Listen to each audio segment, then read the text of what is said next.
Did you know that the money in your pocket and the money in your bank account are not exactly the same thing? In fact, not all money is created equal. Some forms of money are immediately available for spending, while others are locked up in deposits, sitting in government reserves, or moving through large scale financial systems. The way these different types of money grow or shrink tells us a lot about whether the economy is heading towards crisis, whether inflation will rise, and whether borrowing will become easier or harder.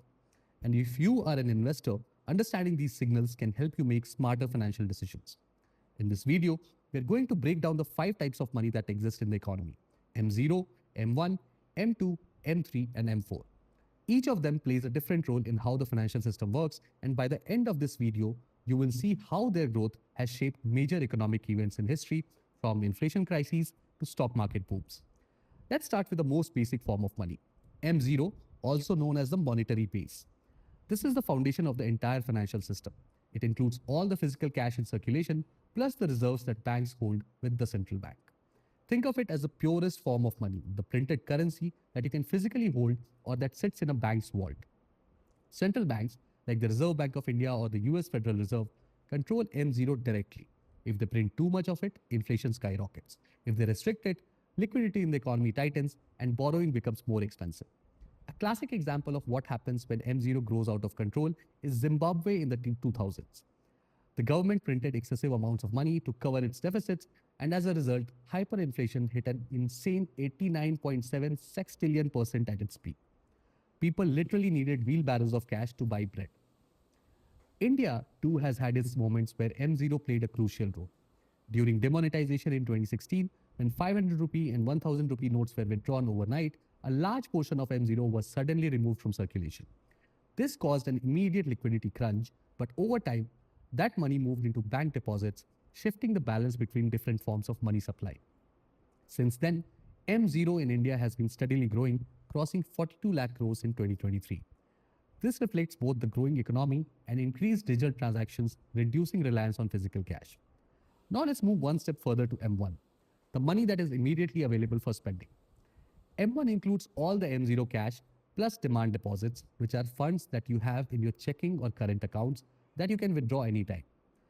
This is the money that drives day-to-day economic activity, what people use for shopping, paying bills, or making online transactions.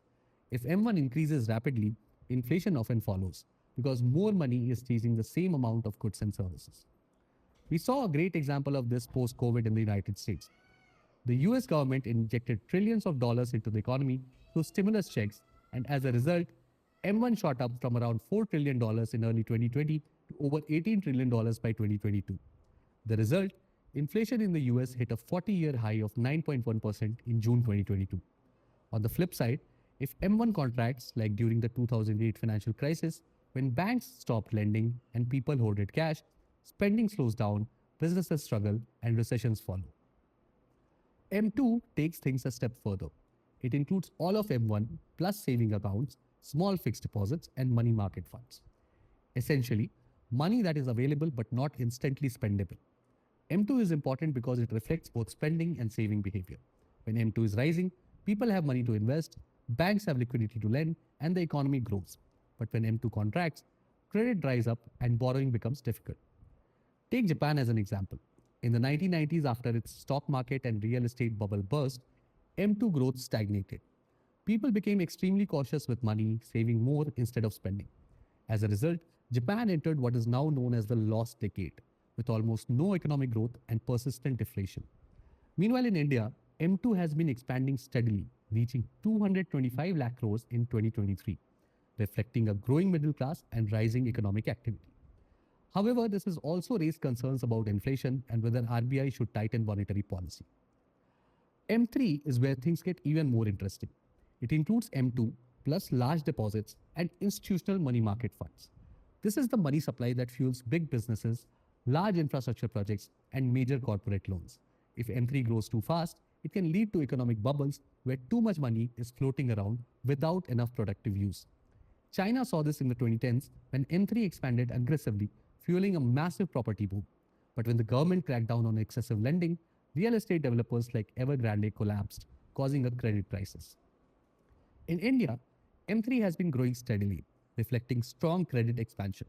However, RBI has been cautious about letting it grow too fast, as too much liquidity can create inflationary pressures. For example, during the global financial crisis in 2008, India's M3 growth slowed sharply, leading to reduced credit availability.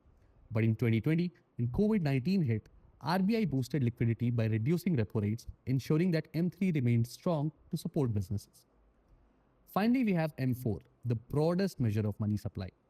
M4 includes everything in M3 plus deposits in post offices and other non-bank institutions. In a country like India, where millions still rely on post office savings rather than banks, M4 is an important indicator of financial inclusion. When M4 expands, it means more people are part of the financial system. If it contracts, it suggests economic stress in rural and semi-urban areas. So what does all this mean for you as an investor? Understanding money supply trends can help you predict inflation, interest rates, and stock market movements. If M2 and M3 are expanding rapidly, equity markets tend to do well because there is more liquidity for investment.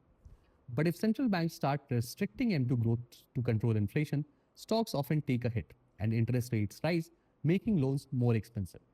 This is exactly what happened in 2022 when global central banks aggressively raised interest rates, causing market to correct. For long-term investors, tracking money supply can be an edge. If M3 and M4 are growing steadily but inflation remains in check, it is usually a bullish sign for equities. If M1 surges suddenly, expect short-term inflation spikes. And if M2 or M3 contracts sharply, it may be time to hold more cash or defensive assets like gold. So the next time you hear the Reserve Bank or the Federal Reserve talking about tightening liquidity or controlling inflation, you will know exactly what they mean. If you found this useful, don't forget to subscribe and join my Telegram group, where we discuss these financial trends in real time. Let me know in the comments, how do you think central banks should manage money supply? Should they be printing more or tightening liquidity? See you in the next one.